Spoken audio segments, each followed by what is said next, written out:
MRL Realty's Nature's Enclave Coastal Heaven theme-based resort villa plots ECR. மாதம் 10,000 வரை assured rental income. Lifetime free stay at resort. 30க்கும் மேற்பட்ட வசதிகளுடன். Call 9962888888. அன்னை Furnitures. அன்னை திருமண சீர்வரிசை பொருட்கள். டிவி, ஃபிரிட்ஜ், வாஷிங் மெஷின் உள்ளிட்ட 200க்கும் மேற்பட்ட பொருட்கள் அடங்கிய திருமண சீர்வரிசை ரூபாய் 99,000 மட்டுமே. தமிழகம் முழுவதும் இலவச டோர் டெலிவரி. தொடர்புக்கு 7550144440 9345044044. நிம்மதி ப்ராப்பர்ட்டி மேனேஜ்மெண்ட். கான்டாக்ட் 7667008999. எல்லாருக்கும் என்னுடைய அன்பும் வணக்கமும். இப்போ 2 நாளைக்கு முன்னாடி என்னுடைய தம்பி சாட்டை துரைமுருகன் அவர்கள் கைது செய்யப்பட்ட அந்த வழக்கு, அதுக்கான விளக்கம் அது கொடுக்கணும்னு நினைக்கிறேன். அதுக்காக தான் நான் அதை சொல்கிறேன். அந்த மேடையில் துரைமுருகன் பாடின பாட்டு உண்மையிலே அவருக்கு தெரியாது. அந்த பாட்டு தெரியாது. அந்த பாட்டை அவர் நான் பாடி தான் கேட்டிருக்கிறாரு. அந்த பாட்டுக்கு எங்களுக்கு எந்த சம்மந்தமும் இல்லை. அந்த பாட்டை இயற்றி அதை மெட்டமைத்து பாட வச்சு வெளியிட்டது வந்து அனைத்து இந்திய அண்ணா திராவிட முன்னேற்ற கழகம். அம்மையார் ஜெயலலிதா இருக்கும்போது பல நூற்றுக்கணக்கான மேடைகளில் அந்த பாடல் பாடப்பட்டது. இதே கருத்து சொல்லப்பட்டது. அன்னைக்கெல்லாம் இவங்களுக்கு வருத்தமோ கோபமோ இழிவோ அதெல்லாம் தெரியல. அதை திருப்பி நாங்கள் எடுத்து பாடும்போது ஐயோ அது அப்படி ஆயிடுச்சு இப்படி ஆயிடுச்சு அப்படின்ட்டு அவதூறு பேசுவது, அசிங்கமான அரசியல் பேசுவது, இதுக்கெல்லாம் ஆதித்தாய் அப்படின்னா உங்களுக்கு தெரியும். தோற்றுவாய் எதுன்னா அது திராவிட முன்னேற்ற கழகம்தான்.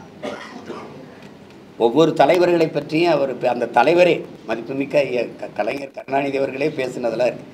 குறிப்பாக எங்கள் தாத்தாவையெல்லாம் வந்து கருவாட்டுக்காரியின் சீமந்தபுத்திரர், மரமேறி, கட்டப்பீடி, முன்னாடியெல்லாம் ரஷ்யாவுக்கு எருமை தோலை தான் அனுப்பிட்டு இருந்தோம். இப்போ எருமை மாட்டையே அனுப்பணும்னு பேசுனதில் அது மாதிரி ஒவ்வொரு தலைவர்களை பற்றி பேசுகிறது. அம்மையார் இந்திரா காந்தியை பற்றி, அம்மா ஜெயலலிதா பற்றி பால்கனி பாவை என்று பேசியது, இந்த ஐயா எம்ஜிஆர் அவர்களை ஆண்மையற்றவர், ஆண்மகன் இல்லாத ஒரு அலி என்றெல்லாம் பேசுனது கொடுமையான விமர்சனங்களை வச்சுருக்காங்க. இந்த நீங்கள் எந்த கட்சியில் இப்படி இழிவாக பேசுகிறதுக்கு பேச்சாளர்களை வச்சுருந்தாங்கன்னா இவங்க தான். மதிப்புக்குரிய எங்கள் ஐயா வெற்றி கொண்டான்லாம் மேடையில் அம்மா ஜெயலலிதாவை பேசுனதெல்லாம் நீங்கள் இப்போ நான் பேசி காட்ட முடியாது. இப்போ அந்த கட்சியில் சிவாஜி கிருஷ்ணமூர்த்தின்னு ஒருத்தர் பேசுகிறதெல்லாம், சைதை சாதிக்கெல்லாம் ஒவ்வொரு மாற்றுக் கட்சியில் இருக்க பெண்களை பற்றி குறிப்பிடுறதெல்லாம் நீங்கள் கேட்டு பாருங்கள். நாகரிக அரசியலை பற்றி, கண்ணியமான அரசியலை பற்றி கற்றுக் கொடுக்கறதுக்கு, அடுத்தவங்களுக்கு போதிக்கிறதுக்கான தகுதி, நேர்மை ஒரு துளியும் இல்லாத கட்சி தமிழ்நாட்டில் இருக்குன்னா அது திமுக தான். இதில் ஏதோ சண்டாளர் அப்படின்னு சொல்லிட்டாங்கன்னு உண்மையிலே உங்களுக்கு நான் சொல்கிறேன், ஒரு உண்மையை பேசுகிறேன், சத்தியத்தை பேசணும்னு நினைக்கிறேன். எங்களுக்கு தெரியாது சண்டாளர்னு ஒரு சமூகம் இருக்குது. எங்கள் கிராமங்களில், சிற்றூர்களில், குறிப்பாக நாங்கள்லாம் பிறந்த ராமநாதபுரம் சிவகங்கையில் சாதாரணமான சண்டாளப்பாவி இவனோட அப்படி பண்ணிட்டேன் இட சண்டாளப்பல இப்படிலாம் பேசுகிறது இருக்குது. நீங்கள் படங்கள்லேயே நீங்கள் பார்த்து அடி சண்டாலி உன் பாசத்தாலன்னு என் தம்பி அமீர் எடுத்த படத்துலேயே பருத்தியூரிலே வருது. அப்புறம் தம்பி சிவபிராச படத்தில் சண்டாலி ஒன்றுன்னு ஒரு பாட்டு வருது. அப்போலாம் இவங்க பேசலை. பாஞ்சாலங்குறிச்சி நான் எடுக்கும்போது என்னுடைய பங்காளி வடிவேல் அவர்களை வச்சு ஒரு நகைச்சுவையில் அட சண்டாலா சண்டாலான்னு ஒரு வார்த்தை பேசுகிறார். அப்போ எனக்கு தெரியாது, உண்மையிலே தெரியாது. படம் வெளியாகி ஓடும்போது எனக்கு கடிதம் வருது, இந்த மாதிரி இப்படி இது பண்ணி இப்படி சொல்லிட்டீங்க, உங்ககிட்ட அதை எதிர்பார்க்கல. அப்போ தான் தெரியும், ஓ இந்த பேரில் ஒரு சமூகம் இருக்குது போல் இருக்குது அப்படின்னா. அப்போ நான் வருத்த கடிதம் எழுது, இனிமேல் இந்த மாதிரி பயன்படுத்துறது இல்லை. அதுக்கப்புறம் நாங்கள் அதெல்லாம் பயன்படுத்துறது இல்லை. இவங்க தான் அதை வந்து சலுக்கர்கள், சண்டாளர்கள்ங்கிற வார்த்தையெல்லாம் அதிகமாக பயன்படுத்தினது ஐயா கருணாநிதி அவர்கள் தான். சங்க இலக்கியங்களில், மந்திரங்களில், என் திருமூலர் வரைக்கும் பயன்படுத்திருக்கார். கந்த சிருஷ்டி கவசத்திலே சண்டாளருங்கிற வார்த்தை ஐயா கருணாநிதி அவர்கள். நீங்கள் பாருங்கள், பாசப்பறவைகள் படத்தோடு அந்த நீதிமன்ற இதில் அந்த சண்டாளருங்கிற வார்த்தையை பயன்படுத்திக்கிறது. இது வந்து அண்ணா நாமம் வாழ்க என்று கூறிக்கொண்டே அவருக்கு பட்டை நாமம் ஆற்றுகிற சண்டாளத்தனத்தை தமிழகம் இனியும் பொறுத்து கொண்டிருக்கார். அவர் முதலமைச்சராக இருக்கும்போது சேது சமுத்திர திட்டத்துக்கு எதிராக அதிமுக கருத்து சொன்னபோது பதிவு செஞ்ச வார்த்தை. திருப்பி அதெல்லாம் கொடுத்தது யார்? எந்த சண்டாளர்கள் கெடுத்தார்கள்? அதையெல்லாம் கெடுத்தது யார்? இந்த சேது சமுத்திர திட்டத்தை அமைக்க விடாமல் அதையெல்லாம் கெடுத்தது யார்? எந்த சண்டாளர்கள் அதை கெடுத்தது? இது யார்? ஐயா எழுதுனது, ஐயாவே எழுதுனது. நீங்கள் பாருங்க, கந்த சஷ்டி கவசம் முதல்ல அதை எழுதினவர் மேலே தான் நீங்கள் நடவடிக்கை எடுக்கணும். SC ST ஆக்ட் போடணும். இது பாருங்கள், கனகபூசை கொள்ளும் காளியோடு அனைவரும் விட்டாங்காரரும் மிகபல பேய்களும் தண்டியக்காரரும் சண்டாளர்களும் என் பெயர் சொல்லவும் இடி விழுந்தோடிட என்று கந்த சஷ்டி கவசத்தில் வருது. இது ஒரு அர்த்தமற்றது. சாதி வந்துச்சுன்ட்டு இவ்வளவு காலமாக வலிக்கலை. மேல் பாதியில் கோயிலுக்குள்ளே போக விடாமல் பூட்டை பூட்டிட்டு சாவி எடுத்துகிட்டு போகும்போது உங்களுக்கு வலிக்கலை. நீ எஸ்சி தானமான்னு பக்கத்தில் இருக்க பெண்ணை கேட்கும்போது வலிக்கலை. நாங்கள்லாம் தாழ்த்தப்பட்டவர்களா எங்களை வெளியே நிற்க வைக்கிறீங்கன்னு பெருமக்கள் வலிக்கல. ஒரு நீதிபதி தாழ்த்தப்பட்டவன் நீதிபதி ஆனது அவன் தகுதியால் வரல, இவங்க தான் அவங்கள நீதிபதி ஆக்குனாங்க என்று ஐஆர்எஸ் பாரதியெல்லாம் பேசுனது இருக்குது. நாங்கள் போட்ட பிச்சைன்னு இதில் யார் கேட்டது? நீங்கள் உட்கார்ந்துருக்க நாற்காலியெல்லாம் நாங்கள் போட்ட பிச்சைன்னு நீங்கள் யாரும் சொல்லலையே. திடீர்னு உங்களுக்கு இதயம் அப்படி காயப்பட்டுருது, புண்ணாகி போயிடுது. சண்டாளர்னு நாங்கள் என்ன பண்ண இருக்கிற பாட்டு கள்ளத்தனம் செய்யும் காதகன் கருணாநிதினு இருக்கிற பாட்டு நான் பாடல, என் தம்பி துரைமுருகனும் பாடல. அதை எழுதி வெளியிட்டது அதிமுக. அப்போல்லாம் எங்கே போய் படுத்துக்கிட்டு இருந்தீங்க? காதில் பஞ்சு வச்சு கவுந்து படுத்துக்கிட்டு இருந்தீங்களா? எங்கே போச்சு? ஏதோ அதிகாரத்தில் இருக்கிறோம்னா அப்படியே ஐயோ எங்களை அசிங்கப்படுத்திட்டு நீங்கள் பண்ண அக்கிரமமா, நீங்கள் இந்த உங்களுக்கு வாக்கு செலுத்தி ஆழம் வச்ச இந்த மண்ணுக்கும் மக்களுக்கும் செய்த துரோகங்கள் பட்டியலிட்டு பேசலாமா? யார் என் கூட வருது? அங்கிருந்தா வந்திருக்கேன்.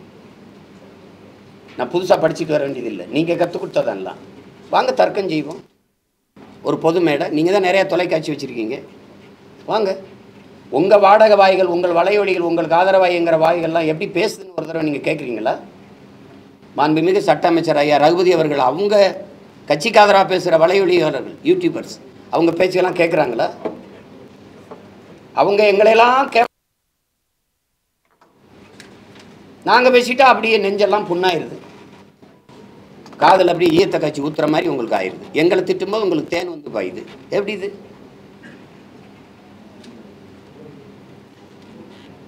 கன்னியாகுமரியில் பேசினாருங்க துறை, கன்னியாகுமரியில் பேசினார். புதுசாக ஒன்றும் பேசலை, அதுவும் நான் பேசினது தான்.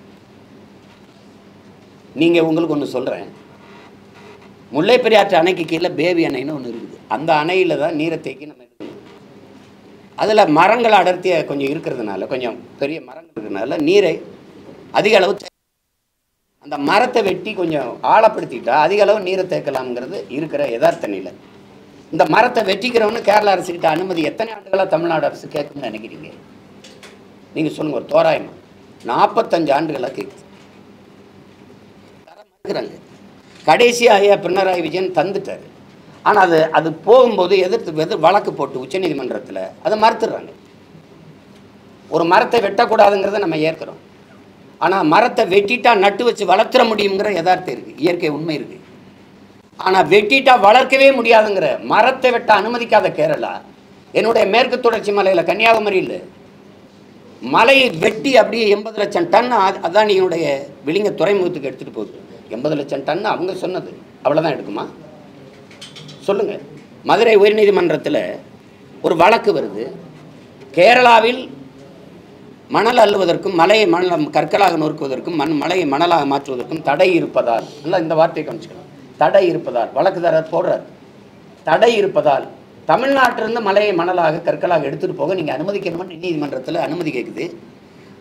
தமிழ்நாடு அரசு அதுக்கு எந்த எதிர்ப்பு தெரிவிக்கலை. நீதிபதி சொல்கிறார், ஒரு நாளைக்கு 700 லாரிகளில் நீங்கள் எடுத்துகிட்டு போகலாம். அந்த நீதிபதி ஏன் கேரளாவில் தடை இருக்குன்னு கேட்டிருக்கணுமா இல்லையா? இப்போ என்ன கோவம்னா, அவன் நல்ல ஆத்தாளுக்கு அப்பனுக்கும் பிறந்தவன் இங்கே ஆள்றான் அப்படின்னு வரும்ல. என் மலை எனக்கு, என் வளம் எனக்கு, என் மண்ணின் வளத்தை நான் பாதுகாக்கணும்னு நினைக்கிறவன் தானே எனக்கு தகப்பனாக இருக்க முடியும். மற்ற மாநிலங்கள்லாம் பெத்தவனே அப்பனா இருக்கான், எங்களுக்கு மற்றவனே அப்பனா இருக்கிறதுனால தான் இந்த சிக்கல். ஏன் இதை பற்றி கவலைப்பட மாட்டேங்கிற? ஒருத்தங்க கேட்டுக்கல, வெட்டுனா வளர்த்துற முடியுமாடா, அந்த மரத்தை வெட்டுனா வளர்க்க முடியுமாடா மலையன் ஏன் கேட்கல? உன்னால் உருவாக்க முடியாத ஒன்றை உங்களுக்கு அளிக்கிற உரிமை யார் கொடுத்தது? வளங்களை சுரட்டி கொடுப்பதை வளர்ச்சி என்று கட்டமைத்தது யார்? உங்களுக்கு கற்பித்தது யார்? யார்? இந்த மலை உங்களுதா? இந்த பூமி உங்களுதா? பரம்பரை சொத்தா? இல்லை, உங்கள் பிள்ளைகளிடத்து நீங்கள் வாடகைக்கு வாங்கி வாழ்றீங்க. போகும்போது அவன்கிட்ட பத்திரமா ஒப்படைச்சிட்டு போகணும். இதானே உலக நீதி, இயற்கை யதார்த்தம். இதை பற்றி கவலையே படாமல் என்ன கொடும் துரோகங்களை இந்த கட்சி ஆட்சியெல்லாம் செஞ்சுக்கிட்டு இருக்குன்னு நினைக்கிறீங்க? இப்போ இருக்கிற மாண்புமிகு ஐயா தமிழக முதல்வர் ஸ்டாலின் அவர்கள்ட்ட கேளுங்களேன். கர்நாடகாவில் எந்த கட்சி ஆட்சிக்கு வந்தாலும் காவிரியில் தண்ணி தராது. அந்த மேகதாத்தில் அணை கட்டியே தீர்வேங்கிறது கோட்பாடு. அது பாரதிய ஜனதா, அது காங்கிரஸ், ரெண்டு பேருக்கும் கொள்கை மாறுபாடு கிடையாது. பாரதிய ஜனதாவும் தன்னுடைய நிதிநிலை அறிக்கையில், தேர்தல் அறிக்கையில் 9,000 கோடி ஒதுக்கியிருக்கு, காங்கிரஸும் ஒதுக்கியிருக்கு மேகதாத்துக்கு. காவிரியில் தண்ணி தராது தெரிந்து நீங்கள் காங்கிரஸ் கட்சியின் வெற்றிக்கு நீங்கள் போய் உழைக்கிறீங்க. கர்நாடகாவில் அங்கே இருக்கிற தமிழர்களை ஓட்டு போட சொல்கிறீங்க. வெறும் ஒரு கட்சியின் தலைவர், திராவிட முன்னேற்ற கழகத்தின் தலைவர், நீங்கள் போய் காங்கிரஸ் கட்சியோட கூட்டணி, நீங்கள் அதுக்கு வெற்றிக்கு பாடுபடுங்க, நாங்கள் கேட்கல.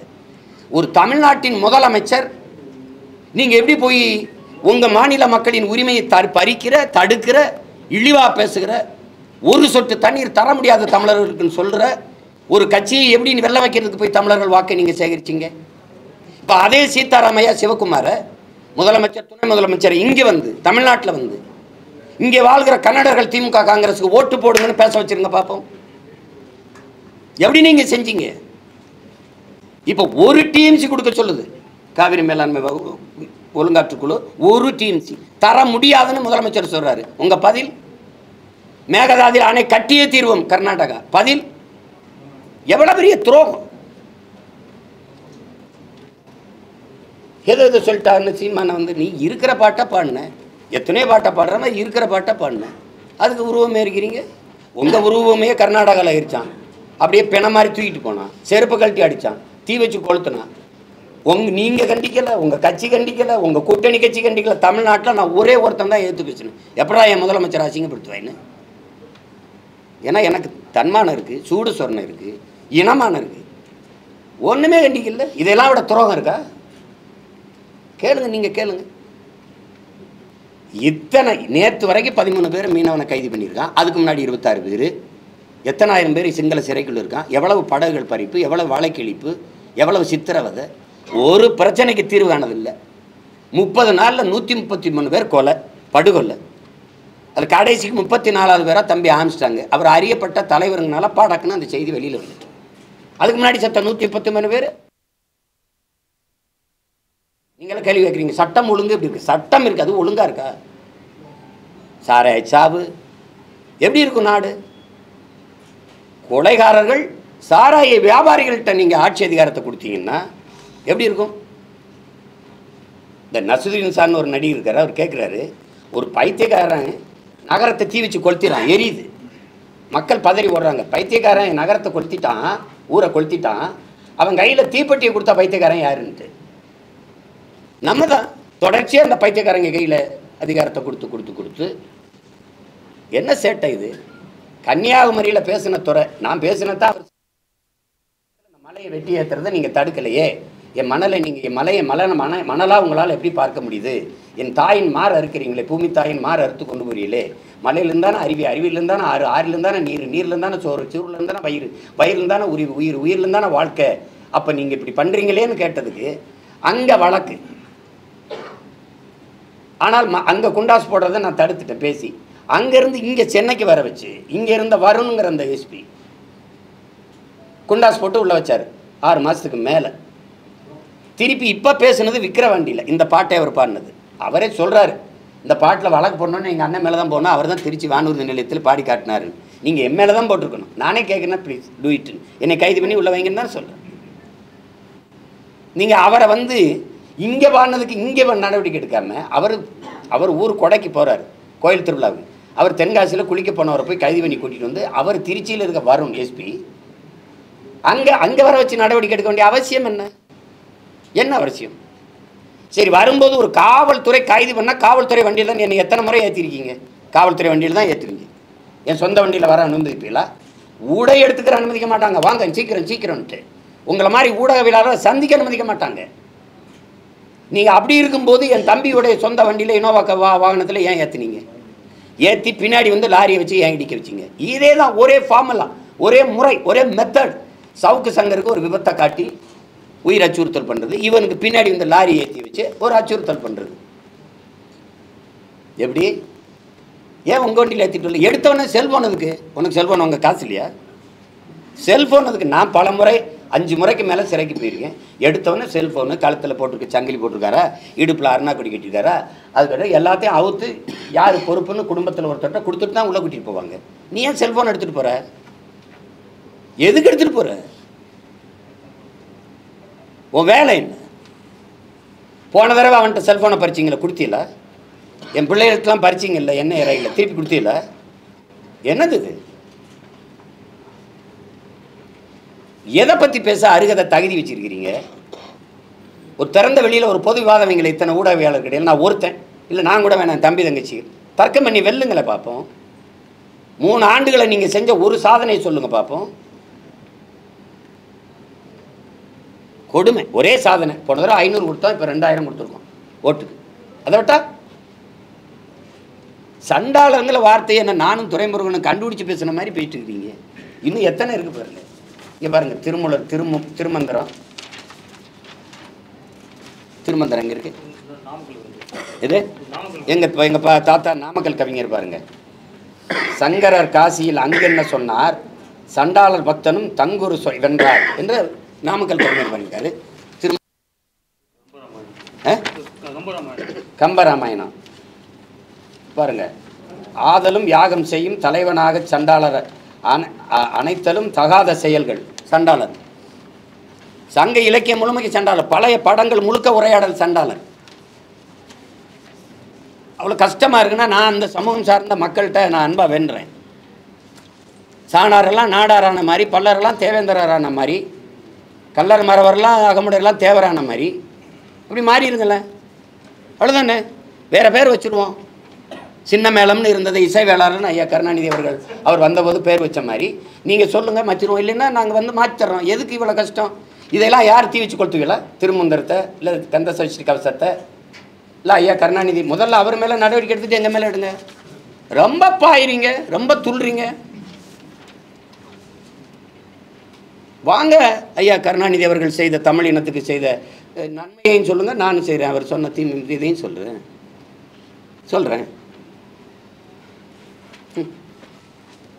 லட்சக்கணக்காக என் இனம் சாகும்போது குருவி செத்த மாதிரி காசை சேர்த்து வந்து ரத்த பொட்டங்களை வாங்கிட்டு வரும்போது இதே சாபர் செட்டை வச்சு பூட்ஸ் காலில் ரத்த பொட்டங்களை நசுக்கி தேய்த்தவர்கள். தோட்டா இல்லாமல் சைக்கிள் பிரிவிலுக்கு போடுற பால்ரசு குண்டை உருக்கி அதுலேயும் தரமான பால்ரசத்தை குண்டா செய்ய முடியும் தோட்டாவை. அந்த தோட்டாவை செய்கிறதுக்கு 30 லட்சம் 40 லட்சம் குருவி சேர்த்த மாதிரி பிச்சு காசு கொண்டாந்து வாங்கிட்டு போனார். பால்ரசு குண்டையும் பறிச்சு பணத்தையும் பறிச்சுட்டு 30 லட்சம் பறிச்சா 3 லட்சம் கணக்கில் காட்டி உள்ளதுக்கு போட்ட பிறந்தகை யாரு? நீங்கள் பேரில் சும்மா இப்போ தமிழினத்துக்கு தலைவர்னு ஒரு தடவை சொல்லுங்களேன் பார்ப்போம். தலைவர் தன்மான தலைவர் டாக்டர் கலைஞர் தமிழர் சொல்லுங்க பார்ப்போம். தமிழ் பேரினத்துக்கு ஒரே ஒரு தலைவன் தான், அது என் உயிர் தலைவன் பிரபாகரன் மட்டும்தான். என்ன போட்டு தமிழினத்தில் நீங்கள் உங்கள் வீட்டுக்கு இந்த கட்சிக்கு வேணால் தலைவனாக இருக்கலாம். எப்படி தலைவன் நீங்கள்? எந்த வழியில் தலைவன்? இந்தி எதிர்ப்பு, இந்தி இருக்குதா இல்லையா? இங்கே நீங்கள் நடத்துகிற பள்ளிக்கூடங்களே இந்தி. தமிழ் மீட்சி, வீழ்வது நாம இருந்தாலும் வாழ்வது தமிழாக இருக்கும். வாழுதா? தமிழ் வீழுது, நீங்கள் வாழ்றீங்க. எங்கே இருக்குது தமிழ்? தமிழகத்தின் தமிழ் தெருவில் தமிழ் இருக்குதா? இருக்குதா? தமிழ் படித்தா வேலை இருக்கா? வாய்ப்பு இருக்கா? இருக்கா? பேர் தமிழ்நாடு, தமிழனுக்கும் தமிழருக்கும் சுடுகாடு, தமிழுக்கும் தமிழனுக்கும் சுடுகாடு. என்ன வச்சிருக்கீங்க? நீர், தண்ணி இருக்கா? குடிக்க தண்ணி, படிக்க பள்ளிக்கூடம், பலாயிரக்கணக்கான பள்ளிக்கூடங்களை மூடிக்கிட்டு வரும்போது பலாயிரக்கணக்கான டாஸ்மார்க் திறந்துக்கிட்டு இருக்குது. குஜராத்தை ஆண்டு ஒன்றுக்கு 55,000 பால் விற்கிது. அவன் மாநிலத்தில் இருக்கிற பால் விற்பனை அந்த இது அமுது இங்கே வரைக்கும் பரவுது, விரிவடை செய்கிறான். நீங்கள் 40,000 கோடிக்கு சாராயம் விற்கிறீங்க. சாராயம் விற்று வர்ற காசில் நாட்டுக்கு நல்லது செய்கிறங்கிற நம்ம நீங்கள் இந்த நாட்டு மக்கள் நம்புறது எப்படி? அப்புறம் என்ன நன்மை இருக்குது? இத்தனை கொலைகளும் மிகுந்த போதையில் தான் செய்யப்பட்டிருக்கு. நீங்கள் உங்கள் மனச்சான்ற சொல்லுங்கள்.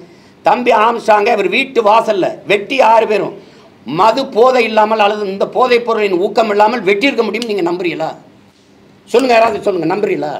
அவனை பார்த்தாலே பயந்துருப்பான். போதை இல்லைன்னா கிட்ட நெருங்கி இருக்க முடியாது. இத்தனை கொலைகளும் போதையால் தான். எப்படி சட்டம் இருக்கும், ஒழுங்கு இருக்கும்? நீங்கள்லாம் குண்டு போட்டுக் கொள்றதான் படுகொலைன்னு நினைக்கிறீங்க. குடிக்க வச்சு கொள்றதுக்கு பேர் என்ன? பேர் என்ன?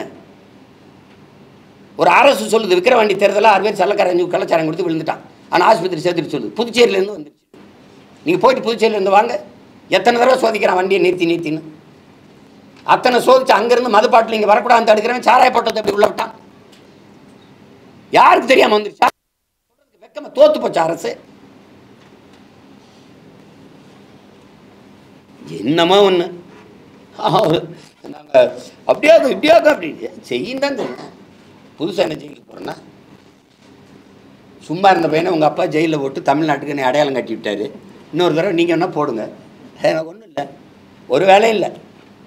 உள்ளே போய் நல்லா படித்து குறிப்பெடுத்துட்டு வந்து மறுபடியும் உங்களை தான் வச்சு செய்வேன். வேற என்ன? இப்போ கேட்குறதுக்கு எந்த பதிலும் இல்லை உங்ககிட்ட.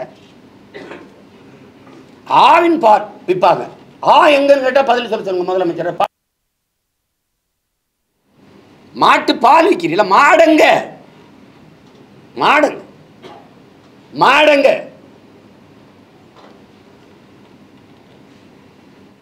இது ஒரு அரசு, இதுக்கு வந்து ஆதரவு, அதுக்கு ஒரு அப்பப்போ தேர்தல், கேவலம்.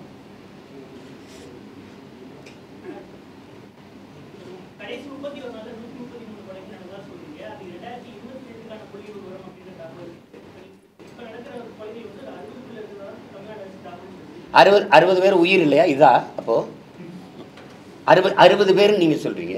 நீங்கள் அப்படியே பர்ஃபெக்ட் புள்ளி விவரத்தை சொல்லி பர்ஃபெக்ட் கணக்கை சொல்லிடுவீங்களா? சரி, நான் 133ங்கிறேன், நீங்கள் 60ங்கிறீங்க. 60 உயிரா இல்லை வேறு எதுமா?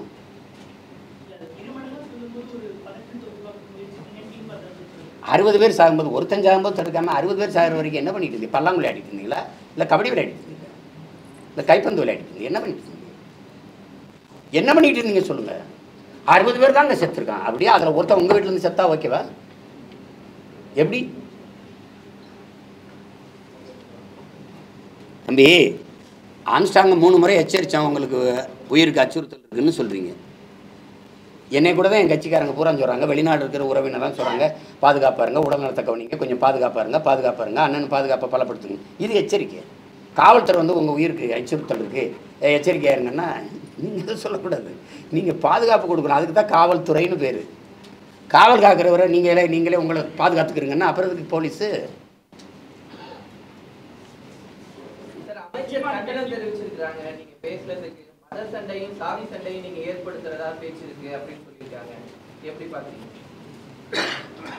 நான் எங்கள் அண்ணன் கவுண்டமணி பங்காளி வடிவேல் நகைச்சுவை போல பார்க்குறேன். வேற ஒன்றும் அவங்களுக்கெல்லாம் பதில் என் தங்கச்சியை என் தம்பியை கொடுப்பாங்க. ஐயா ஸ்டாலின் ஏதாவது சொல்லியிருக்காரா? நான் சொல்கிறேன். அவர் சொல்ல இல்லை, அப்போ அது எனக்கு இல்லை, வேற யாருக்கும். இவையா இந்த திராவிட அரசியலை என் தம்பியெல்லாம் தெரிஞ்சுக்கணும். இங்கே பாருங்க, அந்த வரலாறு வேணாம், அதுக்கு ஒரு பிரச்சனையை தீட்டு வருவாங்க. எங்கள் ஐயா அன்புமணி வந்து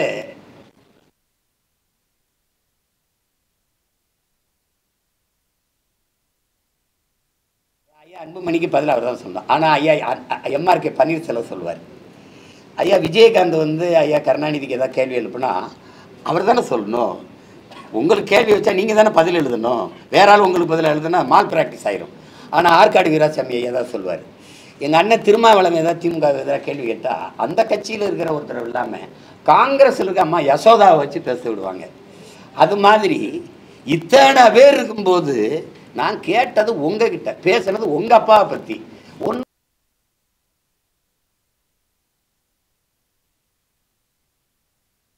ஒருத்தர் அவங்க கருணாநிதி மகளா இல்ல மருமகளா? எதுக்கு என்கிட்ட பதில்? நீங்க எதுக்கு குறுக்க பாயிறீங்க? என் தம்பி இந்த சிவகார்த்தியை நடிச்ச பட வேலை இல்லை வருத்தப்படாத வாலிபர் சங்கத்துல ஓரமா போய் நின்று விளையாடுக்கப்பா, அதான் சொல்லணும். வேற என்ன சொல்ல முடியும்?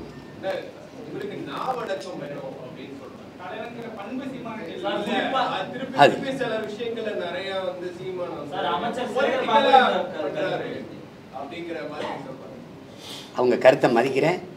அதுபோல நீங்க நடந்து காட்டுங்கன்னு நான் வேண்டுறேன்.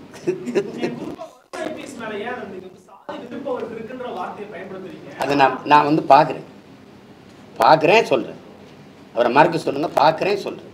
அது நடக்குதுன்னு எனக்கு தெரிஞ்சதுனால சொல்றேன். சும்மா வந்து சொல்ல முடியாதுல்ல, அவர் ஒன்றா போகிற போக்கில் சொல்ல முடியாது. நீங்கள் பண்ணுற மாதிரி இப்போ நீங்கள் எதிர்பார்க்குற தலைவனுக்கான தகுதி எனக்கு இல்லை.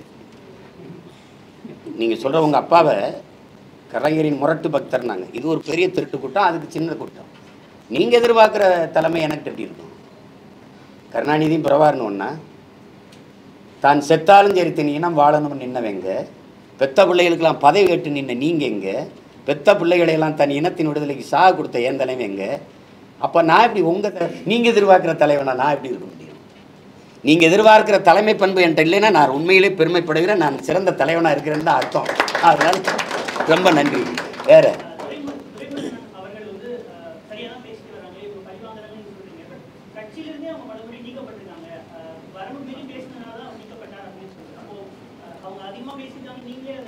அப்படி இல்லை. இதை பாருங்கள், நான் சில சமயம் அவர் தவறாக பேசுகிறாரு, அடுத்தவங்க மனது காயப்படும்னா அவங்களாம் புகார் அளிக்கலை, நானாக தான் நீக்கியிருக்கேன். ஒரு செதுக்கும் போது கண்ணியமற்ற வார்த்தைகளை பயன்படுத்தான்னு 2 தடவை சொல்லி அவர் அது மீறி பேசினாலும் எடுத்தேன். இதுக்கு அவருக்கும் சம்பந்தம் இல்லை. பாட்டை அவனுக்கு கற்றுக் கொடுத்ததே நான் தான். எனக்கு கற்றுக் கொடுத்தது அதிமுக ஆட்கள். அவங்க போட்ட பாட்டை தான் நான் எனக்கு யாரோ அனுப்பி வைக்க பகிரியில் அதை நான் கேட்டு எப்போ 2009 அந்த காலகட்டங்களில். அப்போ இதை இன்னைக்கு போடுறது சும்மா பழிவாங்கல் தான். அதனால சங்க இலக்கியங்கள்ல சண்டாளன் சொல்லியிருக்காரு, கலைஞர் பேசியிருக்காரு, அதனால எல்லாமே சரின்னு ஆயிடுமா? சண்டாளங்கிற வார்த்தை நீங்க என்ன சொல்றீங்க, பயன்படுத்தலாம்னு சொல்றீங்களா? இப்போ சரின்னு ஆயிருமா? இல்லை நாங்கள் பேசுனதுனால மட்டும் தவறுன்னு ஆயிருமா? நான் கேட்குறேன் சார் ஒரு நிமிஷம். அதாவது கடந்த வருஷமே சாட்டை துறைமுருகனோட பேட்டியில அந்த வார்த்தைகள் யூஸ் பண்றது தப்பு அப்படின்னு ஒரு பேட்டி கொடுத்திருக்காரு. இந்த வருஷம் அதே ஜூன் மாசத்துல அவர் பயன்படுத்தலை. திரும்ப நீங்க தவறா தம்பி, நீங்க தவறா கேள்வி கேட்குறீங்க. பயன்படுத்தலை. ஏற்கனவே இருக்கு அந்த பாட்டை எழுதுனவ பயன்படுத்தணுங்கிறத நீங்க கேட்கணும். அப்ப என்ன பண்ணது? அந்த பாட்டை அந்த வரி வரும்போது பாட்டு இருக்கு, இன்னைக்கு ஒழிக்குது இல்ல. கருணாநிதி ஐயா கடிதம் எழுதுனதுல பயன்படுத்துனது சரியா தவறா? நான் கேக் கட்சி தலைவர் எப்படி இது? அவரை கொலை பண்ணா நியாயம் ஆயிரும், நாங்க கொலை பண்ணா குற்றம் ஆயிருமா? ஏங்க, ஏற்கனவே அவர் எழுதுனது அந்த குற்றத்துக்கு அவர் பொறுப்பேற்கட்டுங்க. அவர் இல்லை, இறந்துட்டாரு, அவர் மகன் முதலமைச்சராக இருக்காரு. ஆமாம், அந்த மாதிரி எழுதுன தவறு வருந்துட்டோம், நாங்கள் வருந்துறோம். அங்கே கேட்டுட்டு வாங்க.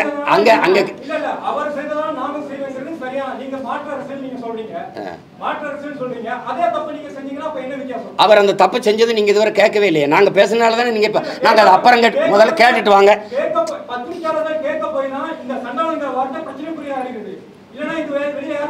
யாரு கேட்க போனீங்க? எங்க பேசுனீங்க? நீங்க எங்க பேசுனீங்க?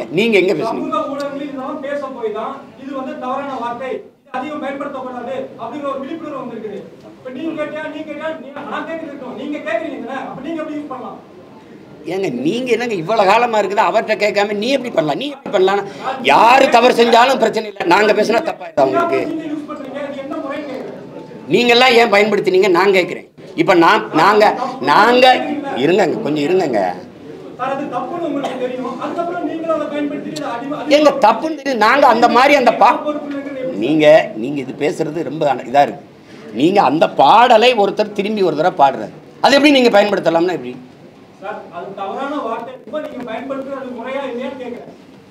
அந்த பாடலை திருப்பி பாடுறதுல என்னங்க முறை எல்லாம் கேட்குறீங்க நீங்க? அதை சொல்லுங்க, அவர்கிட்ட போய் கேளுங்க. ஏன் எழுதி வெளியிட்டீங்க, நீங்க ஏன் எழுதுனீங்க கேளுங்க. முதல்ல எழுதுனது ஐயா கருணாநிதி அவர்கள் பல முறை சலுக்கர்கள் சண்டாளர்கள்லாம் பேசியிருக்கிறாரு. அதை கேட்டுட்டு வாங்க.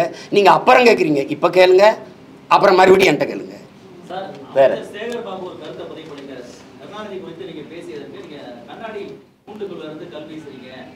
கற்கோட்டைக்கு மீது வீசிட்டு இருக்கீங்க, கற்கோட்டை திரும்ப வீசினா தாங்க மாட்டீங்கன்னு ஒரு வார்த்தையை பதிவு பண்றாரு. நேற்று கூட பார்த்தேன், வீசிட்டு போயிருக்கலாமே. ஒரு கோட்பாட்டில் இருங்க. நீங்கள் எல்லாம் இங்கே பாருங்க, திமுக இருக்க அமைச்சர்கள் எல்லாம் பட்டியல் எடுங்க. இவர் எங்கேருந்து வந்தார்? ஐயா ராஜகண்ணப்பன், KKSS சார், ரகுபதி, ஏவாவேலு, எல்லாரையும் எடுத்து பாருங்க. தம்பி செந்தில் பாலாஜி அங்கே பதவியில் இருக்கும்போது அங்கே இருக்கிறது, அங்கே வேற பேசுறது, இங்கே பதவியில் இருக்கும்போது இங்கே வர்றது, இங்கே பேசுறது. அப்போ எப்படி? எங்கே நல்ல சாப்பாடு கிடைக்குமோ அங்கே நாக்கு தொங்க போட்டு ஓடனா எப்படி? என்ன கோட்பாடு கொள்கை இருக்குது? அங்கே இருக்கும்போது புரட்சி தலைவர் வாழ்க, அம்மா புரட்சி தலைவி வாழ்க. இங்கே வரும்போது என் உயரம் தெரியுமே, 5.6. அது கூட தெரியாமல் இவ்வளோ படித்து இவ்வளோ விளையாட்டுலாம் விளையாண்டு வந்திருக்கேன். அது எனக்கு தெரியும். 5 and 6. தலித் தலைவர்களுக்கு பாதுகாப்பு இல்லைன்ற கேள்வி எல்லாரும் வைக்கிறாங்க.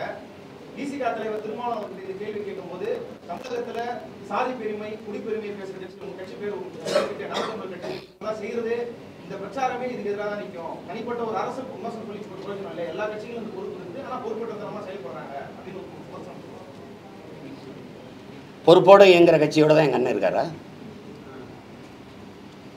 ஒரு அதிகாரம் இல்லாமல் நாங்கள் பாட்டு ஓடி திரிகிற பிள்ளைகளை அவங்க தான் அப்படி செய்கிறாங்கன்னு சொன்னால், இப்போ அதிகாரத்தில் இவ்வளோ வலிமையாக உட்காந்துருக்கிற ஆட்சி இது செய்திருக்க அந்த திமுகவுக்கு அந்த ஆட்சிக்கு பொறுப்பு இல்லை. இப்போ எங்களால் தான் இந்த கொலை நடந்துருச்சு, அப்படி தானே? இப்போ என்ன இப்படி யார் பேசுகிறா? யார் பேசுகிறா? யார் பேசுகிறா? குடிப்பெருமை எங்கே பேசுது? இவ வந்து வன்னியர்னு இப்போ பார்த்தா எனக்கு ஓட்டு போடாதுன்னு ஒரு கட்சி தலைமை பேசியிருக்கானா? ஜெயங்கொண்டத்தில் ஒரு தாழ்த்தப்பட்ட பிள்ளை ஒரு ஆதி தமிழ் மகனை நிறுத்தினேன். இவன் வந்து தமிழன்னு பார்த்தா ஓட்டு போடு, இவனை பறையன்னு பார்த்தா போடாத, உன் ஓட்டு எனக்கு தீட்டுன்னு சொல்லிட்டு இறங்கி வந்த ஒரு தலைமை இங்கே இருக்கேன்னா, நீ என்ன இப்போ குடிப்பெருமைனா? நீ ஆணவங்கிற சாதி ஆணவங்கிறீங்க. சாதி சமஸ்கிருத சொல், அது குடின்னு தான் அடையாளம். ஆணவங்கிறீங்க, நான் அதை பெருமைன்னு நினைக்கிறேன். சாதிய ஆணவங்கிறத தமிழ்படுத்தி சொல்கிறேன். அதனால அதை குடிப்பெருமை பேச்சார். குடிப்பெருமை கொலையை கடும் குற்றமாக கருதணும்னு பேசுனது நாங்கள் தான். நீங்கள் பிச்சுக்கதியே நீங்கள் சாதியை பேச. நீங்கள் பொது தொகுதியில் நின்று ஜெயிக்க முடியுமா? எங்கள் அண்ணன் திருமாவளவனுக்கு வெளிப்படையாக ஒரு சவால் விடுறேன். பொது தொகுதியில் நின்று ஜெயிப்பில்ல, அப்புறம் நீங்கள் மற்றவங்க எதுக்கு சாதி பேசுகிறேன்னு பேசுகிறீங்க? நீங்கள் ஒரு பொது தொகுதி கேட்டு வாங்க முடியல ஸ்டாலின்ட்ட. 16 தொகுதி பொது தொகுதியில் நிற்க வச்ச என்னை போய் சாதி பெருமை பேசுகிறேன் பிச்சுக்கிறேன். தம்பி, நீங்க சார்ந்து ஒரு அரசியல் கட்சியோட நிக்கிறீங்க. நீங்க திராவிட எதிர்ப்பை கற்றுக் கொடுத்தது யாரு? எனக்கு மனச்சான்றோட பேச சொல்லுங்க. அவரை சொல்லுங்க தம்பி. தமிழ் மண்ணில் அவர் எழுதி வந்த தாய் மண்ணில் ஐயா ரவிக்குமார் அவர்கள் பெரியாரை பற்றி தொடர்ச்சியா கட்டுரை எழுதி வந்தாரா இல்லையா? அன்னைக்கு வந்து அண்ணன் சுவீரபாண்டியன் என்ன தம்பி இப்படி நாங்கள் தமிழ் பாதுகாப்பில் இருக்கோம், என்ன தம்பி இப்படிலாம் வருதுன்னு போன நான் வன்னியர்கிட்ட கேட்டேன். அவன் ஒரு எடுத்து காட்டுறான். ரவுக்கு துணி ஏன் விலை ஏறி போச்சுன்னா பள்ளச்சி பறிச்சுலாம் ரவுக்க போட ஆரம்பிச்சா விலை ஏறாதான்னு பெரியார் கேட்டதை எடுத்து காட்டுறான். இதுக்கப்புறம் எப்படி அவரை போகிறது? இன்னைக்கு நீங்கள்லாம் பெரியாரிஸ்ட்டு, நாங்கள் பெரியாருக்கு எகென்ஸ்ட்டு தானே தம்பி. ஒரு ஒரு ஒரு ஒரு மகனை நீங்கள் எடுத்து பாருங்க தம்பி. சாதிய உணர்வு மத உணர்வு இருக்கிற வரை தமிழனுங்கிற இன உணர்வு பிறக்காது. நாம் தமிழர் என்று சொல்லணும்னா அவனுக்கு சாதிய உணர்ச்சி மத உணர்ச்சி சாகணும், அதுதானே வரும். அப்புறம் சாதிய மத உணர்ச்சி எப்போ வீழுதோ எப்போ தாழுதோ அப்போ தான் தமிழருங்கிற இன உணர்ச்சியை பிறக்கும். நாங்கள் எடுக்கிறதா சாதி ஒழிப்பு, நாங்கள் எடுக்கிறதா. அப்புறம் நீங்கள் வேணும் சும்மா 50 ரூபா அவர்கள் சாதி பேசுகிறார், சாதி பேசுகிற பாசுறாங்க. சாதி பேரை வச்சுக்கலான்னு என்னைக்கு நாங்கள் வச்சுருக்கோம்?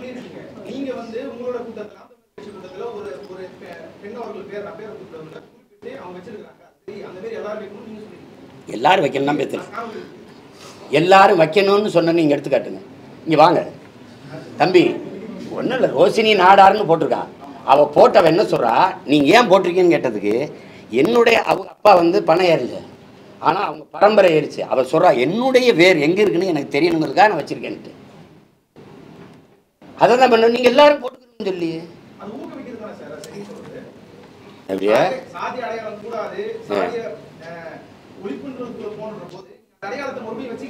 நீங்கள் அதை ஒழிக்க போராடுறவன்ட்டே இதை கேட்டுக்கிட்டு இருந்தீங்கன்னா நான் ரெட்டியாரு, நாங்கள் என்ன ரெட்டியாரில் தெலுங்குல தான் ஓட்டு கேட்பேன்னு. ரெட்டியார் மாநாட்டில் பேசுனா ஐயா நேரு வை கேட்க சார் கேள்வி கேட்காது, நீ என்ன கேட்குற? திரும்ப திரும்ப பேசிட்டுருக்குற.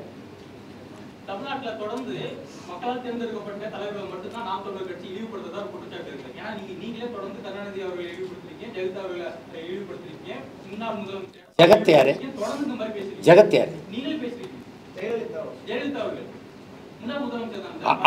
ஆட்சியாளர்கள் வந்து செய்யற தவறை சுட்டி காட்டக்கூடாதுன்னு இல்லையா? அந்த இழிவு என்ன? அந்த இழிவு என்ன சொல்லு? அதாங்க அது.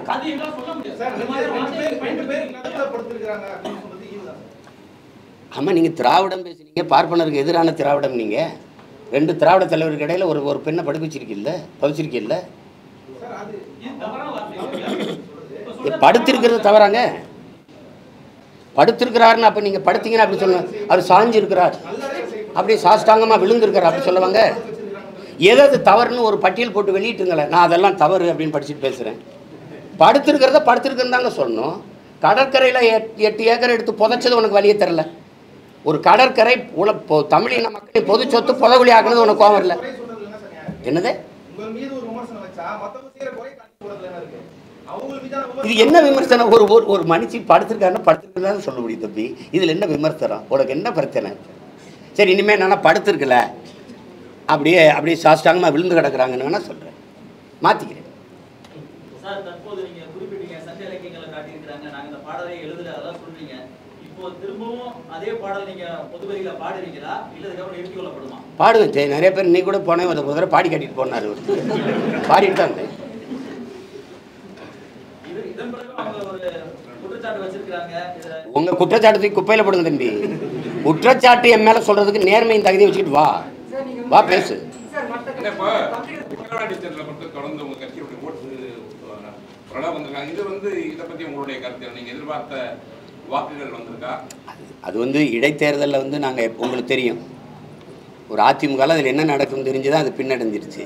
நாங்கள் அப்படி பின்னடைய முடியாது. வளருகிற கட்சி, நாங்கள் எங்கள் கருத்தை விதைச்சிக்கிட்டு மக்களுக்கு எங்கள் வேட்பாளரை அறிமுகப்படுத்திக்கிட்டு ஒவ்வொருத்தரும் இப்படி ஒரு கட்சி இருக்குன்னு சொல்லணும். அதுதான் முதன்மையானது. அதை நாங்கள் செஞ்சோம். நீங்கள் இதை எப்படி பார்க்கணுன்னா, உண்மையிலே இது தேர்தலாக நடத்தப்படுதா, இதை நீங்கள் ரசிக்கிறீங்களா, ஏற்கிறீங்களா? ஒரு பத்திரிகையாளராக, ஒரு பொது மனிதனா, ஒரு குடிமகனா இந்த போக்கு சரியானது தானே? எல்லா அமைச்சர்களும் அங்கே கூடி ஒரு தெருவுக்கு ஒரு அமைச்சர் நின்றுட்டு எல்லா சட்டமன்ற உறுப்பினர்கள் பாராளுமன்ற உறுப்பினரையும் கூட்டி வச்சுக்கிட்டு நீங்கள் கணக்கு இல்லாத காசு, துணிமணி, அவங்களுக்கு உணவு, அவங்களுக்கு எல்லாம் கொடுத்து ஒரு அந்த இதிலேயே வச்சு மக்களை அப்புறம் நீங்கள் வாக்கு செலுத்தி வர்றதில் அதையும் மீறி கள்ள ஓட்டும் போடுறீங்க. இப்போ இது எந்த மாதிரியான அணுகுமுறை? இது எப்படிப்பட்ட ஆட்சி முறை? இதை எப்படி நீங்கள் ரசிக்கிறீங்க, ஏற்கிறீங்க? இதில் என்ன நீங்கள் இதை தேர்தலுங்கிறீங்க? எந்த மாறுதல் இதில் வரும்? இதே அமைப்புக்குள்ளே தான் நம்ம வாழ்ந்தாகணுங்கிற நிலைமைக்கு நீங்கள் தள்ளுறீங்க எல்லாரையும். அப்போ நீங்கள் இதை மாற்றுறதுக்கு என்ன வழின்னு நீங்கள் யோசிக்க மாட்டீங்க. புதிதாக ஒரு ஆற்றல் வந்தால் அதை சிதைக்கிறதுக்கு, அதை ஒழிக்கிறதுக்கு தான் நீங்கள் காசு கொடுக்காம இந்த பிள்ளைகள் போராடுறாங்க அப்படின்னு ஒரு குறிப்பு கூட கிடையாது. ஒன்று சாதிய உணர்ச்சி, மத உணர்ச்சி, இதுக்குள்ளே தான் நிற்கிது. அதிகபட்சமாக காசு, அதான் சாதி, மதம், சாராயம், பணம், சாப்பாடு. இதுதானே இங்கே நீண்ட காலமாக இந்த கட்சிகளின் அரசியல் கோட்பாடாக இருக்குது. இதில் என்ன மாற்றத்தை நீங்கள் பார்த்துட்டீங்க? இப்போ இந்த வெற்றியை எப்படி நீங்கள் கொண்டாடுவீங்க? மனச்சான்று இருந்தால் எப்படி கொண்டாடுவீங்க? நான் கேட்கறது என்னன்னா, அதையும் தாண்டி நீங்கள் இவ்வளோ வாக்குகள் வந்துட்டுங்க, உங்களுடைய நிலைப்படை எப்பவுமே ஒரு தனித்துவமாக தான் இருக்கும். இப்போ நீங்கள் எதிர்பார்த்ததை விட வாக்குகள் அதிகமாக வந்திருக்கா இல்லையா? அது மொத்தமாக எண்ணி முடிக்கும் போது தானே தெரியும். மாலையில் அவ்வளோதானே எண்ணி முடித்தா போன தடவை வாங்கினதை விட வாங்கியிருக்கோமா, இல்லை அதே இடத்துல நிற்கிறோமா, குறைஞ்சிருக்குமா, கூடியிருக்குமான்னு தெரியும். அதுதானே, அது அப்புறம் தான் சொல்ல முடியும்.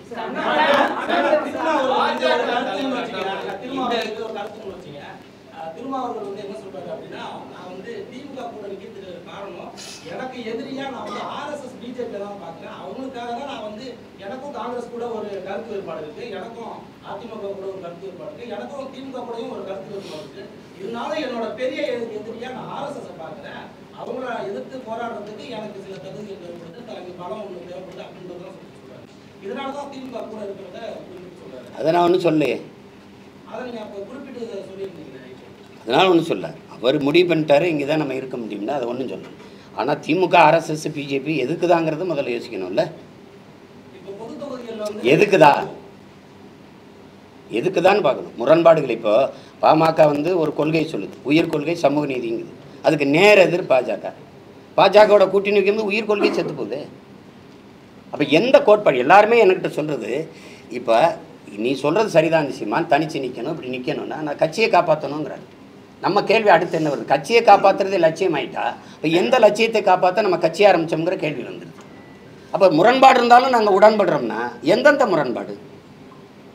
காவிரியில் தண்ணி தரவே முடியாதுன்னா, அது கச்சத்தீவை மீட்கவே முடியாதுன்னா, அப்போ எந்த இடத்துல நமக்கு உடன்பாடு?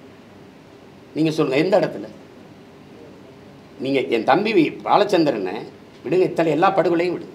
ஒரு 13 வயசு சிறுவன், அவனை கூட்டிகிட்டு இராணுவ கஸ்டடியில் இருக்கான். அந்த செய்தி இங்கே உளவுத்துறைக்கு, இந்த தமிழ்நாடு அரசுக்கு, இந்தியா ஆண்ட அரசுக்கு எல்லாருக்கும் தெரியும். பிரபாகரன் குடும்பத்தில் ஒருவர் கூட உயிரோடு இருக்கக்கூடாதுன்னு சொன்னாலே அவரோட கட்டி பிடிக்கணுமா? அவரோட போய் அப்படி ஒரு ஓட்டு வாங்கி வெல்லணுமான்னு யோசிச்சு பாருங்க. காங்கிரஸ் எதுக்காக திமுக தூக்கி சுமக்குது? எந்த இடத்துல என் இனத்துக்கு நின்று? மொழி, இல்லை வழக்காடுகள உரிமையில் அங்கே தமிழ் மொழி, இல்லை ஆட்சி மொழி, அதிகார மொழி, இல்லை காவிரி நதிநீர் உரிமை, முல்லை பெரியாற்று உரிமை, இல்லை கச்சத்தீவு மீட்பு, இல்லை மீத்தேன் ஈத்தேன் எடுக்கிறது தடுக்கிறது, எந்த இடத்துல நீங்கள் எனக்கு நின்றுருக்கீங்க? எதுக்குமே இல்லை. முழுக்க என் இனத்தை படுகொலை செய்து கொன்றது உலகத்துக்கே தெரியும். அன்னைக்கு எங்கள் அண்ணன் உண்ணாவிரதம் இருந்தது, உங்களுக்கு தெரியும், மரணம் வரை உண்ணாவிரதம் இருந்தது. அன்னைக்கு எதிர்த்தது யார்? இதே காங்கிரஸ் தான். அன்னைக்கு அதிகாரத்தில் இருந்தது இதே திமுக தான். அப்புறம் அதிமுக வந்து டெய்லியும் வந்து அவங்க கூட்டம் பண்ணதான் அதில் வந்து குறிப்பாக வந்து எல்லா தொண்டர் நிர்வாகிகள் வந்து நாம் தமிழரோட கூட்டணி வச்சுக்கணும்னு சொல்லியிருக்காங்க. உங்களுடைய நிலைப்பாடு? பேச்சுவார்த்தை கட்சின்னு இருந்தாங்க. இன்னைக்கு நேற்று இல்லையே, அம்மா ஜெயலலிதா இருக்கும்போது கூட அன்னைக்கு 16 வந்து எனக்கு ஒரு ஓட்டு இருக்குதான்னு இல்லையான்னு கூட தெரியல. அன்னைக்கே அவங்க கூப்பிட்டாங்க, தம்பியை கூட்டிகிட்டு வாங்க நம்ம கூட அப்படின்னு. அது எனக்கு கூட்டணிங்கிறது கோட்பாடு இல்லை. அது ரெண்டாவது, திராவிட இந்த இந்திய திராவிட கட்சிகளோடு நாங்கள் இருக்க முடியாது. ஏன்னா இப்போ நீங்கள் வந்து ஒரு திராவிட கட்சியோட போயிட்டு எனக்கு என்ன அரசியல் இருக்குன்னு சொல்லுங்கள். இருங்க, நான் கேட்குறது ஊழல் லஞ்சத்தை ஒழிக்கணும்னு. நீங்கள் ஏற்கனவே இருக்கிற ஊழல் லஞ்ச அந்த கட்சிகள் இப்போ நீங்கள் மாற்றுன்னு பேசுகிறீங்க. எந்த கட்சி ஆட்சியிலிருந்து, எந்த கட்சியின் அரசியல் கோட்பாட்டிலேருந்து மாற்று? இந்த கட்சிகள் இந்த கட்சியிலேருந்து தானே மாற்று. இப்படி தான் இந்த முன்னோர்கள் வந்த எல்லாரும் வச்ச கோட்பாட்டை வந்து திருப்பி இந்த கட்சிகளோடவே கூட்டணி வைக்கும்போது அது மாற்றாலாமல் ஏமாற்றாயிருச்சு. இப்போ நீங்கள் மாப்போசிலேருந்து சீப்பாத்திலேருந்து எங்கள் ஐயா மருத்துவர் ராமதாஸ்லேருந்து எங்கள் அண்ணன் திருமாவிலேருந்து அண்ணன் வைகோலேருந்து ஐயா விஜயகாந்த்லேருந்து எல்லாருமே மாற்றுன்னு வந்த எல்லாருமே திருப்பி அங்கே போனோடனே அவங்களுடைய வாக்குகள் கட்ட பாருங்கள். 10.5 ஐயா விஜயகாந்துக்கு பாராளுமன்றத்தில் இப்போ என்ன வாக்குகள் காட்டு? அது குறையுது இல்லை? அப்போ அதுதான் அங்கே இருக்கிற பிரச்சனை. அண்ணன் வைகோவுக்கு எவ்வளோ இருந்தது, இப்போ எவ்வளோ இருக்குது? அப்போ அதனால அது வந்து அது இல்லை, அது இல்லை, இப்போ இல்லை.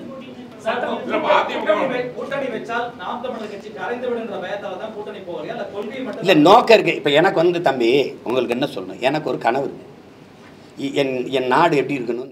எனக்கு 10 ஆண்டு பசுமை திட்டம், பல கோடி பனை திட்டம், பசுஞ்சோலை, பள்ளிகள், இந்த தனியார் முதலாளிகளையும் இன்ஸ்டியூஷனை அவங்கள மூட வேண்டியதில்லை. ஆனால் அவங்களோட சண்டை செய்யணும், தரத்தை உயர்த்தணும். அரசு மருத்துவமனைக்கு மக்கள் திரும்பி, அரசு பள்ளி கல்லூரிக்கு மக்கள் பிள்ளைகள் படையெடுத்து வர்றது கூடணும். கல்வித்தரத்தை உயர்த்தணும். எப்படி கொடுக்கணும்? தனித்திறன் கல்விக்கு முன்னுரிமை கொடுக்கணும். நீரை பெருக்கி இந்த தண்ணீர் விற்கிறத தடை செய்யணும். ஏன்னா உலக உயிர்களின் உயிர் தேவை விற்பனைக்கு இல்லைன்னு ஒரு தடுக்கணும்.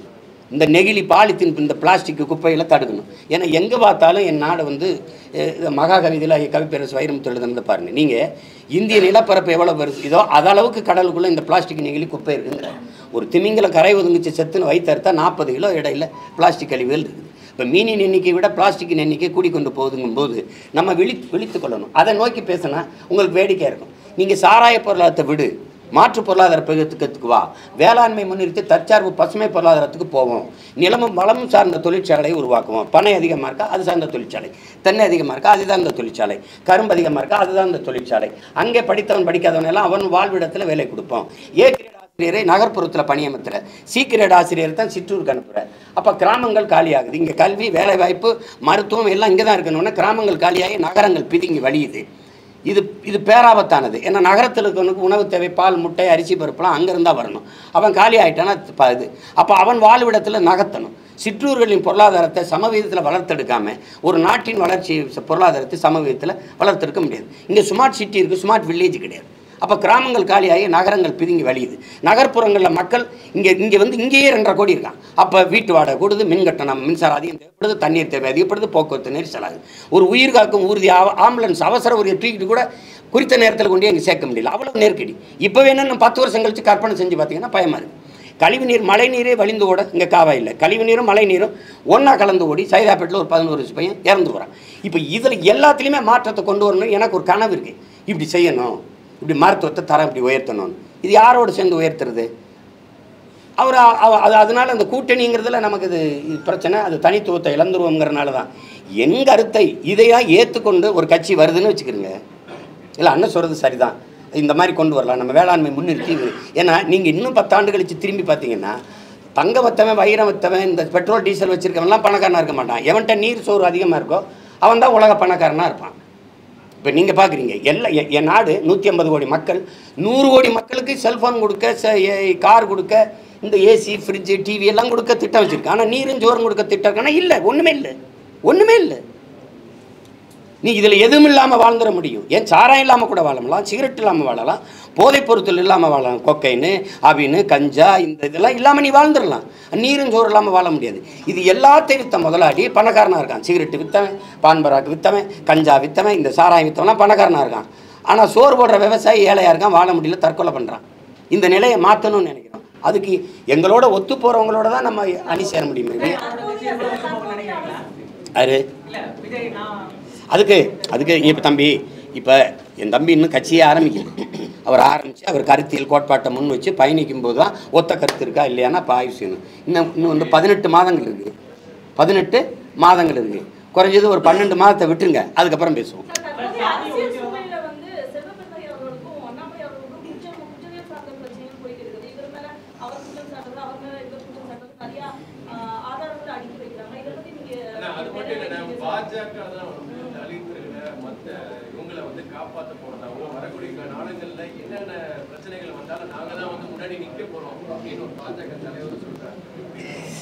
ரசிச்சு சிரிச்சுட்டு போங்க.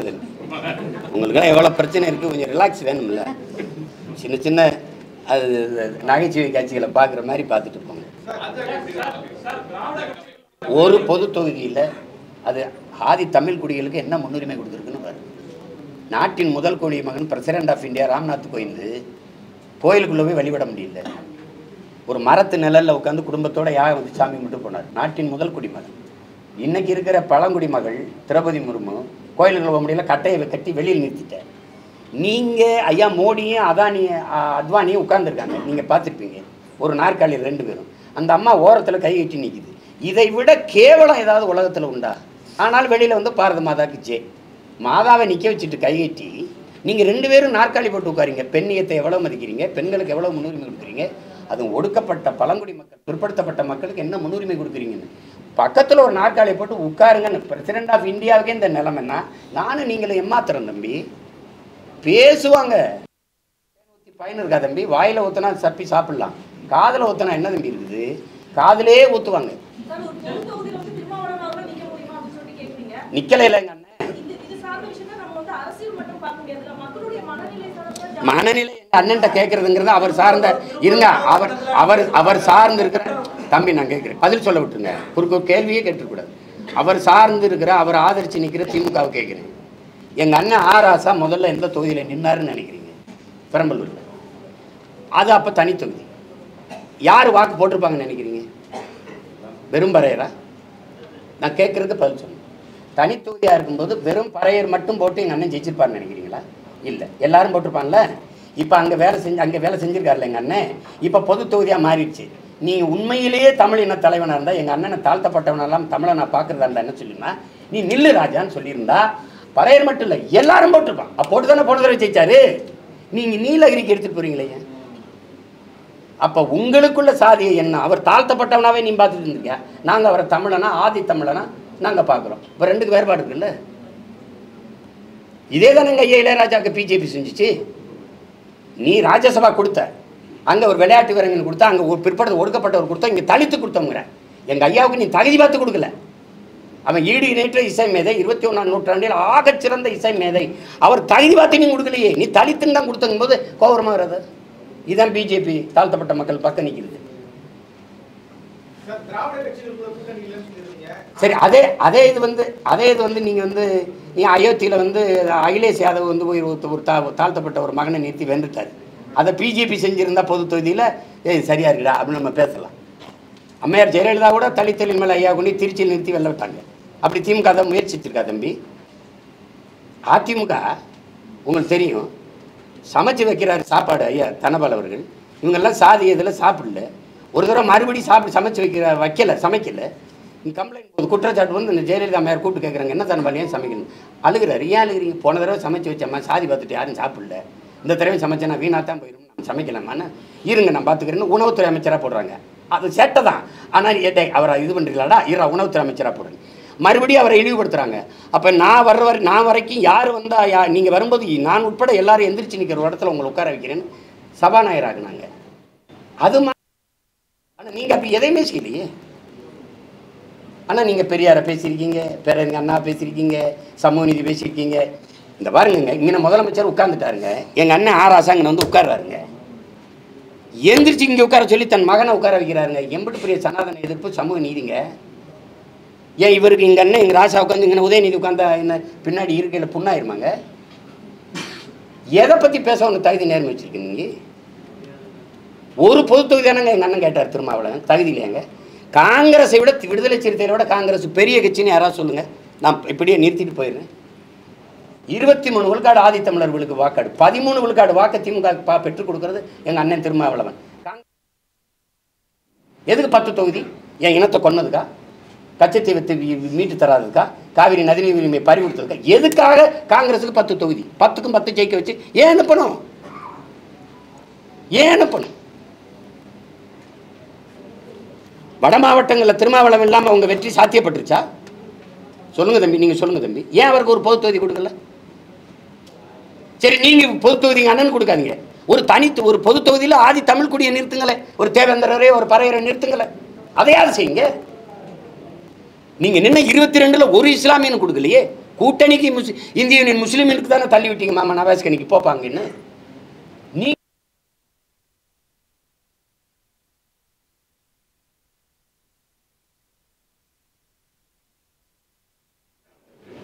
தனிமனித பாதுகாப்பு அப்படின்றது கேள்விக்குறியா இருக்கு. இந்த காலகட்டத்தில் கூலிப்படை கலாச்சாரம் அதிகரிக்கிறது.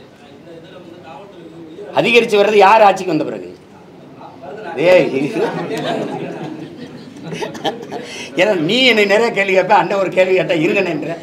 சரி சொல்லு, சரி சொல்லு சொல்லு. இந்த நிலையில காவல்துறை உயர் அதிகாரி அவர்கள் வந்து எஸ்ஐல இருந்து உயர் பொறுப்புல இருக்கிற எல்லாருமே லத்தியும் துப்பாக்கியும் ரெடியா வச்சுக்கிறோம் அப்படின்னு சொல்லி சொல்றாங்க. இப்ப தனி மனித பாதுகாப்பு, அவங்க பாதுகாப்புக்கு இதெல்லாம் இருக்கு, தனி மனித பாதுகாப்புக்கு என்னென்ன இருக்கு? கேள்விக்குறியா இருக்கு. இல்லை, தம்பிக்கு கூட ஒரு துவக்கு கொடுத்துருக்காங்க, ஆம்சாங் கூட. எனக்கு கேட்டேன், எனக்கு தரல.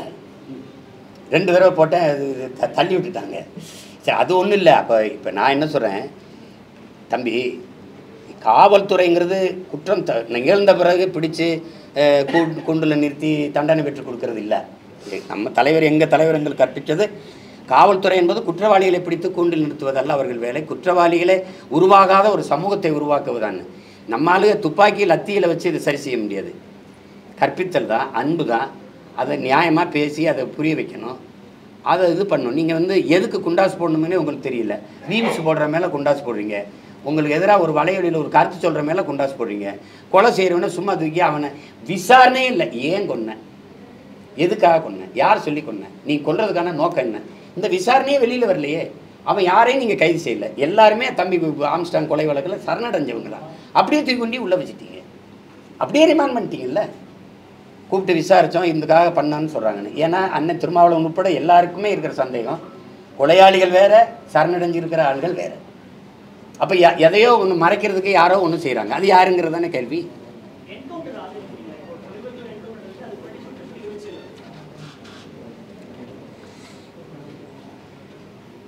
இதுக்கு எப்படி பதில் சொல்றதுன்னு தெரியல. என்கவுண்டர் எதுக்காக செய்யப்படுதுன்னு இருக்கு. இப்போ ஒரு 6 வயசு குழந்தைய ஒருத்தன் வன்புணர்வு செஞ்சு கொலை செஞ்சிடறான்னா அவனை கொண்டு திருப்பி சிறையில் அடிச்சலாம், அதெல்லாம் தப்பு. நீங்கள் பார்த்தீங்க, இங்கே ஒரு பெண்ணை ஒருத்தன் எரிச்சிட்டான், அப்புறம் திருப்பி 90 நாள் அவனை விட்டீங்க, அம்மாவையும் கொலை பண்ணிட்டான். இப்போ அவனெல்லாம் என்ன பண்ணலாம்?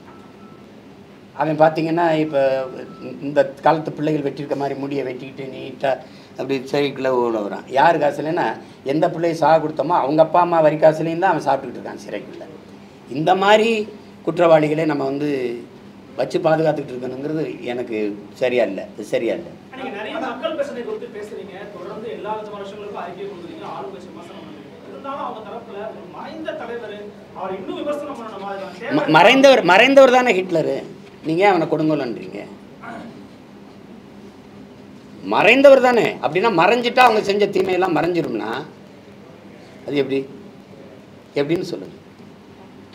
நீங்கள் செய்த குற்றம் சரித்திரத்தில் இவன் துரோகின்னு சொல்கிறீங்க. எப்படி சொல்கிறீங்க? எங்கள் பாட்டனுக்கு எதிராக இருந்த காக்கை வெண்ணியனை துரோகின்னு எப்படி சொல்றீங்க? இறந்துட்டார், புனிதர்னு சொல்லிடுவோம்.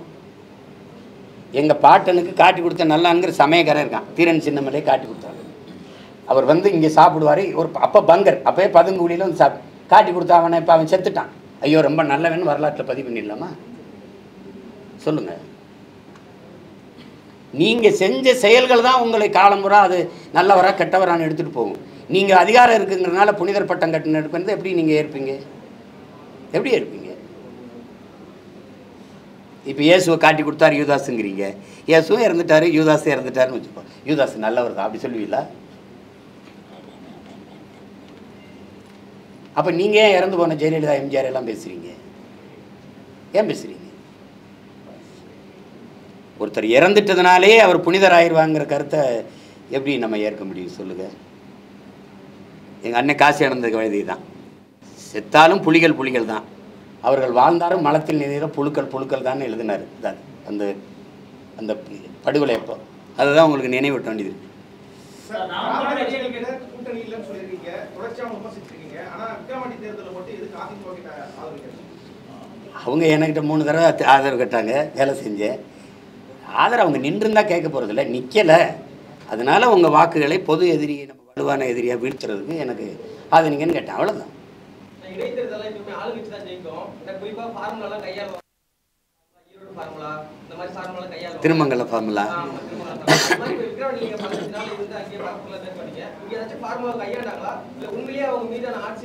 அதே ஃபார்முலா ஈரோடு கிழக்கு ஃபார்முலா தான். ஈரோடு பட்டியல் அடைக்கிறது தெரிஞ்சுக்கிட்டு தானே கேட்குறீங்க. அதே தான்.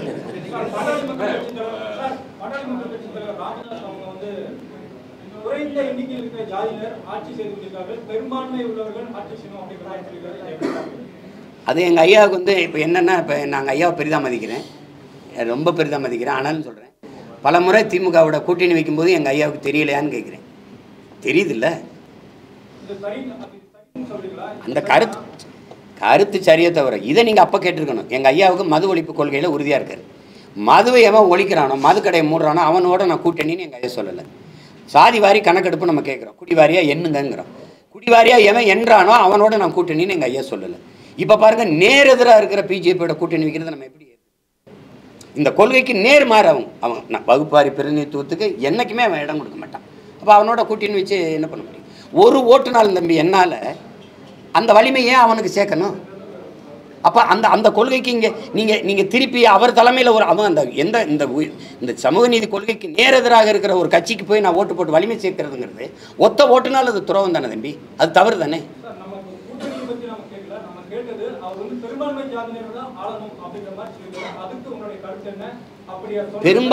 பெரும்பான்மை சாதின்னு நீங்கள் சொல்ல வேண்டியதில்லை. இந்த மண்ணின் பிள்ளைகள், இந்த மண்ணில் இருக்கிற இந்த பூர்வீக குடிகள், இந்த நிலம் சார்ந்தவன், மாநில உரிமைன்னு ஒன்று இருக்குது தம்பி. மாநில எல்லை பிரிப்பு, நீங்கள் மாநிலத்தை பிரிக்கிறீங்க. மொழிவாரி தான் தேசிய நிலங்கள், இனங்கள் நிலங்கள் நீங்கள் பிரிச்சிங்க. அந்தந்த மொழிவெளி தேசிய இனத்தை அந்தந்த மொழிவெளி மாநில மகன் ஆளும்போது அவனுடைய உரிமை பாதுகாக்கப்படுது, அவனுடைய மொழி பாதுகாக்கப்படுது. இப்போ கர்நாடகாவிலாம் 100 விழுக்காடு தனியார் தொழிற்சாலையில் கூட அந்த மண்ணின் மக்களுக்கு வேலை கொடுக்கணுங்கிற ஒரு சட்டம் ஏற்ற முடியும். எங்களுக்கு அப்படி இல்லை, நாங்கள் 20 விழுக்காடை தொடர்றதே பெரிய போராட்டமாக இருக்குது. அதனால் நீங்கள் சாதின்னு எடுத்துக்காதீங்க. இந்த மண்ணின் மக்கள், இந்த மண் சார்ந்த, இந்த மொழி இனம் சார்ந்த ஒரு மகன் ஆளணுங்கிறதுல அந்த கோட்பாட்டில் எங்கள் ஐயாவோட கருத்தில் நான் உடன்படுறேன்.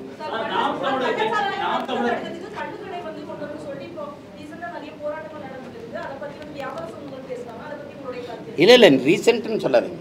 நீண்ட காலமாக எங்கள் ஐயா நல்லசாமி போராடிட்டு இருக்காங்க. அரசியல் சாசனமே கல் உணவின் ஒரு பகுதின்னு தான் சொல்லுது. சங்க இலக்கியிலிருந்து இந்த கல் இருக்குது, அது இருக்குது. ஐயா வைரமுத்து கூட அந்த பாடலில் எழுதியிருக்கா. அப்படி அது எழுதியிருக்காங்க. நம்ம எப்படி ஒவ்வொரு தேசியனத்துக்கும் ஒரு மது இருக்குது தங்கச்சி. ரஷ்யானா ஓட்கா இருக்குது, மற்ற நாடுகள்னால் ரம் இருக்குது, ஜின் இருக்குது, அப்படி இருக்குது. அதனால் நம்மளுடைய குடிபானம்னு ஒன்று இருக்குது, மதுபானம். அது பனம்பால், தென்னம்பால், இந்த ஈச்சம்பால், இது மாதிரி மூலிகை, அது எந்த கலப்படம் இல்லாத தூய மதுவை வச்சுட்டு போகலாம். அதை தான் அவங்க சொல்கிறாங்க. வரும்போது வேளாண்குடி மக்கள் வாழ்வாங்க, அந்த பனை தென்னை பாதுகாக்கப்படும். இல்லைன்னா 150 ஆண்டு கால பனை காலவாய்க்கு, செங்கல் காலவாய்க்கு 100 ரூபாய்க்கு 150 ரூபாய்க்கு விற்கப்படுது. அதை பற்றி நம்ம கவலைப்படுறதில்லை. அதனால் அது இந்த சீம சாராய கடைகளை ஒழிச்சிட்டு நம்ம கல்லு கடையை திறந்து விடுவது சரிதான்.